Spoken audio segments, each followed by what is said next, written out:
Hello everybody, welcome back to another video. Today I want to talk about gain staging and how you can use it to organize your project better and make your plugins sound as good as they can be. Because there are some technical things behind it that are really important when you're working on music. So without further ado, let's get right into that. Hey guys, I just wanted to quickly say if you want to support this channel, go to my Spotify or Apple Music. There you can follow me and add some of my songs to your daily listening playlist. Thank you very much. Let's get back into the video.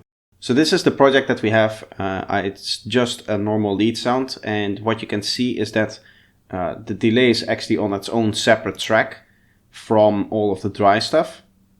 So let's have a listen. So that's the lead sound, and as you can hear, the delay is adding a lot of stuff to it. But what I want to talk about first is going from one effect to the next and what your gain should be around. So what I like to do when I go out of my synth, in this case Vital, is that I want to get the gain as close to zero as possible. And what does that mean, close to zero?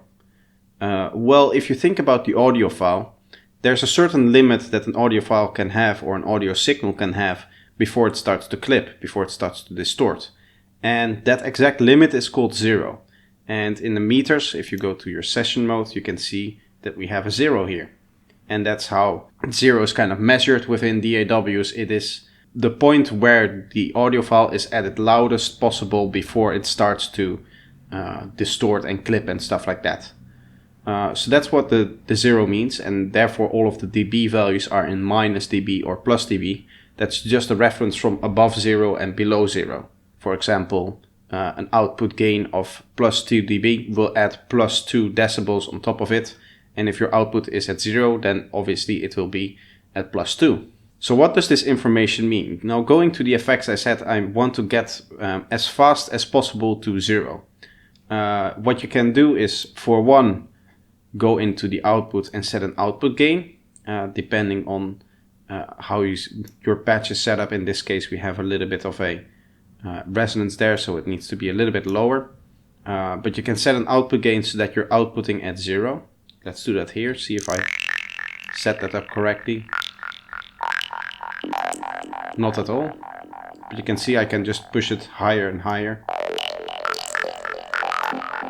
Give it a bit of drive maybe.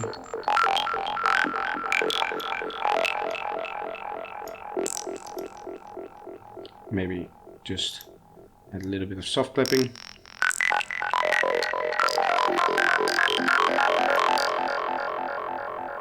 Now in this case, the way we're doing it is with some soft clipping, which goes and introduces some extra harmonics, extra effects. You don't have to do that. If you don't want to do that, then you can just turn it off and use the next effect in your chain to actually get to 0 dB as close as you want. In that case, you have to use this meter here, which is a little bit small.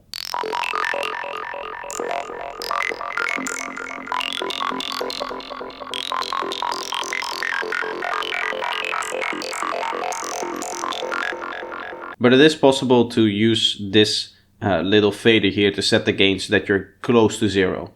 Now, it's not necessary to get perfectly on 0. In fact, in most cases, it's pretty much impossible because there's a lot of variations in signals and you're never really sure what kind of volume that you're working with. So for example, here we have a stereo spread, which is going to introduce some randomness and some differences within the signal, which might seem very much like details, those little variations. But when you're measuring peak volume, one variation can create like a very big spike, and that can have a huge impact on any volume measurement that you're doing. And that's kind of where the last trick comes in, and that's some soft clipping. So actually driving your sound into some soft clipping like we did before, and then setting the soft clip on, this will clip to 0. And that means that it will actually not allow the signal to go over 0, almost like what you would do with, for example, limiter. But in this case, we're just clipping it and using the soft clipping, which introduces some more harmonics and distorts nicely to create a nice sound. And you can drive it in there as much as you want. If you drive it in there too far though, it's going to audibly distort and you can very much hear the distortion.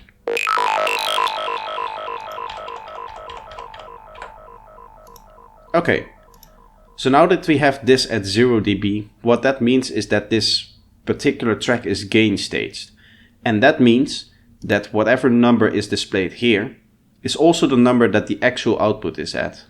So if we look at this, and I set this up here, you can see that we're getting some weird values here. And maybe we need to push it a bit more into the clipper before it actually goes in there. But it's basically at 0. Now, for this example, we'll say 0.4. That difference doesn't really matter. But now I can do something which involves a little bit of the kind of visual perception that you have when you're producing. And that is that our volume knob here is tied to the actual output volume of this track. And that's pretty important because usually when we're producing, we're also using our eyes to judge volume levels. If you see that you're putting a fader very far down, in your mind that sound is going to sound more background, more behind in the mix, not as prominent than if you were to not use your eyes. And that's kind of a psychological effect of being a producer, is knowing that because you're turning something down a lot, that it's probably going to sound in the background, and therefore just that thought is going to enforce that belief of that sound being in the background. So this is kind of to negate that, because we're normalizing all of the tracks just before they go into our output fader, and therefore all of these values are closely related to the actual output of the track that we're hearing. And if there's any big difference, you might make judgments that visually don't really make any sense, but do make sense in terms of the actual output of the track. But in this case, all of the visuals that you should have from whatever mixing positions that you have should very much make sense with the actual output that you're getting from each individual audio track that you're working with. So now let's focus on this wet channel here, and let's see what this wet channel does and see how far that stays below there. You can actually see that for this delay we are pretty close to -3, which is the volume that I've set this at, and therefore we can basically assume that this is going to stay that way unless there's going to be some very weird big spike. In that case we'll get a little bit more, but basically this one is also already normalized. Now in this case what we can do is we can set the delay volume based on actual decibels, so I can actually set it in a decibel volume rather as a dry wet percentage.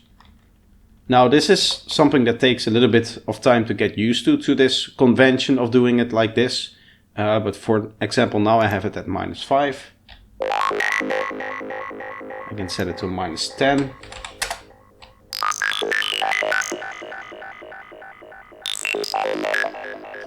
And you can clearly hear a difference here, and it allows you to mix with actual decibels as opposed to a dry wet knob. It's just a little bit of a different workflow, but it's a cool way of doing it, and because they're both normalized, you know that this is the actual volume difference between the dry and the wet signal.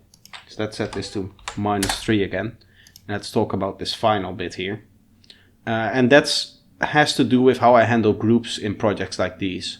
So for example, when I have a dry and a wet, and I'm mixing this into a track, I want to have this, the dry and the wet together sit at around, let's say, -13 decibels together. Right now, this is sitting at, if we open this up, you can see, at around 0 decibels. So I could just set this to -13, which is the way I usually do it. And that means that any track going into a group actually is set very close to 0. So the way I would do this is, say I have these two tracks, and there's at least one that is always 0 dB, and then the other one is a relative volume below the loudest volume in the group. So I'm actually doing the overall volume of the leads with this group here, and then I'm setting relative volumes of the sound within the group together. And this is very useful if you're working on, for example, drum loops, if you're working on layered leads, those kind of things, because there it's not really about the elements' absolute volume of each individual track, but more about the volume of the whole group and the volume of like the collective layered sound. So now I want to quickly go into a little bit of a bigger project of mine, an actual production project, and see, for example, a very big drum loop, how that's gain states and what some of the considerations that we have made right now, how they are actually applied to a very large drum loop. The project that I'm opening is specifically based around this drum loop that I made, which has a lot of layered samples in it, and there's a lot of little details in there. And part of the way how I stay organized in such a big drum loop is of the way I've set up the gain staging in that particular drum loop group. So here we have all of the elements of this drum loop. I'm quickly going to just play the top loop here, and you can have a listen to what that sounds like.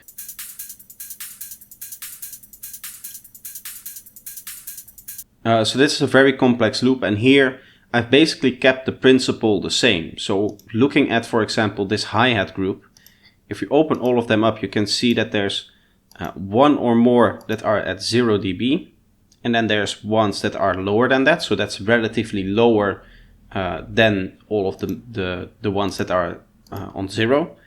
And then this whole group is used to determine the volume of this particular hi-hats loop. But the hi-hats is not alone in this quick cymbals group. So we're basically doing the same thing again, where we have one that is at 0, and then we have one that is either also at 0 or below that. In this case, it's at -6. So again, we're setting up some relativity between the closed hi-hats and the tambourine here. And then that just kind of trickles downwards. So we have these quick cymbals, and then we have the open hi-hat, and then we have the ride. Again, we have 2 at 0, and then this is at -4. And we have the cymbals, which is at 0. We have the clap and snare, which is also at 0. And there's just no relative volume between these two. That's also can be the case. And then finally, the volume of all of the elements are set together towards the end here at -15 dB. And that makes sure that it's obviously set properly in the whole mix. So that's how I do gain staging within projects and how I keep everything organized. I hope this video was helpful. I hope you took away that we're trying to visualize with the mixer slider values the actual volume of the different elements in our mix. That is the main takeaway from this video here, that's a good idea, so that there's no discrepancies between what you're visually seeing in your DAW and what you're actually hearing. So that's going to be it for today. I hope you enjoyed this video, and if you did, let me know by leaving a like. And if you're new here, subscribe. We're almost at 5,000 subscribers as of filming this, so I hopefully can get this milestone hopefully this week when this video is coming out. If you want to contribute to that or any future subscriber goals, then obviously subscribe. Also turn on notifications if you want to be notified. And if you have a topic for me that you want me to cover, then let me know with a comment in the comments down below. Even if this video is already out for a long time, I'll still be able to get all of the comments and I just see them in my inbox. So feel free to comment anything that you want. But that's going to be it for today. I hope you enjoyed and I hope to see you next time. Bye bye.